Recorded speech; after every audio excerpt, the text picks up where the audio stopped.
elementos fortíssimos contra o governo Bolsonaro, quando eles não têm um apelo público muito grande, ou seja, quando não dá, entre aspas, ibope, eles são abandonados pela imprensa. E porque são abandonados pela imprensa, eles também são abandonados até pela oposição. Por exemplo, o impulsionamento de WhatsApp, Twitter, enfim, o impulsionamento de redes sociais, esse esquema que aconteceu durante a campanha do Bolsonaro pode ser, talvez, o maior esquema de caixa 2 na história da política na humanidade. Porque, olha, para comprar as igrejas, no lugar do dinheiro entrar diretamente na conta do Bolsonaro e o Bolsonaro pagar os pastores, os empresários pagaram diretamente os pastores. Para impulsionar no Facebook, os empresários pagaram diretamente o Facebook, assim Twitter, e assim por diante. O que aconteceu é que nós tivemos um esquema no qual houve, obviamente, um Caixa 2, mas a administração do Caixa 2 foi difusa. Porque ela foi difusa, ela consegue driblar o pé da a letra, né, a lei ao pé da letra. Né? Se você pega a lei e vê o que é o Caixa 2, realmente esse dinheiro não passou pela mão do Bolsonaro. Mas é a mesma coisa de um esquema de corrupção. O dinheiro não passou pela mão do Bolsonaro, mas beneficiou a campanha do Bolsonaro.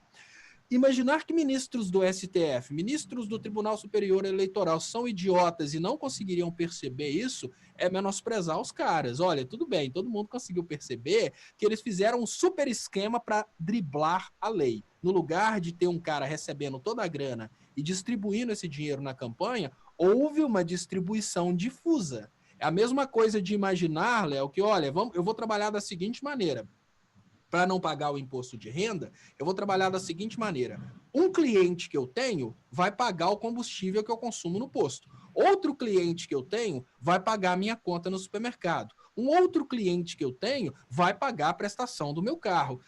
Esse dinheiro não vai passar por mim, mas são benefícios gerados em meu favor, e isso vai ser uma estratégia que eu vou tentar usar para driblar o imposto de renda. Pergunta básica: quando isso cair no pente fino da Receita, eu vou conseguir explicar que eu não tenho culpa porque o cara pagou minha conta porque ele quis? Olha, o outro foi generoso e estava pagando a prestação da minha casa porque ele quis. Olha, o outro foi gente boa demais, ele estava pagando o combustível que eu uso porque ele quis. Não, gente, não dá para falar dessa forma, né? A gente sabe que por trás de uma investigação não tem uma máquina analisando a lei ao pé da letra para ver se aquilo faz ou não faz sentido conforme a letra da lei. Não, existem seres humanos exatamente porque a partir de uma avaliação humana existe a possibilidade de detectar uma falcatrua. E o que houve na campanha do Bolsonaro foi uma falcatrua. Grana para lá, uma distribuição difusa de dinheiro que foi aplicada de forma espalhada, ou seja, difusa, num esquema de caixa 2.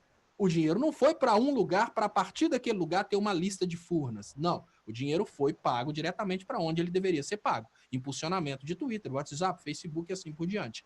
E qual que é o grande problema? O grande problema é que se o TSE julgar isso e derrubar a chapa do Bolsonaro, ele obviamente vai colocar o PT no poder. Então o TSE prefere assumir o crime do que derrubar a chapa do Bolsonaro.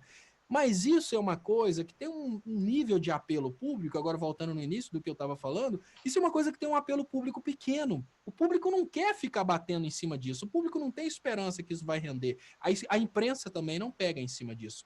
E também, obviamente, os partidos de oposição, já a imprensa não quer falar, os partidos de oposição não aproveitam. Mas é o maior esquema de caixa 2 da história da humanidade. E aí vão várias coisas que o povo não consegue compreender. Porque o povo não consegue compreender, a imprensa não pega firme. Porque a imprensa não pega firme, a oposição não está nem aí. Olha, depois que o Bolsonaro foi pego no esquema do Itaipu Gate, ficou muito claro o motivo da modificação do horário de verão. Eles estão no esquema de produção de energia elétrica. Esse esquema é um esquema que gera, talvez, Léo, um triplex do Guarujá por dia. Porque o comércio de energia elétrica no Brasil é um negócio trilionário. A pergunta básica é: por que a imprensa não toca nesse assunto? Por que a oposição não toca nesse assunto? Porque não há apelo público. O povo não entende como é que funcionam os esquemas nessa área de produção, distribuição, geração e comércio, né, bolsa de energia elétrica. Então, os esquemas acontecem, não tem apelo público, toca-se no assunto, o povo não repercute, a imprensa abandona.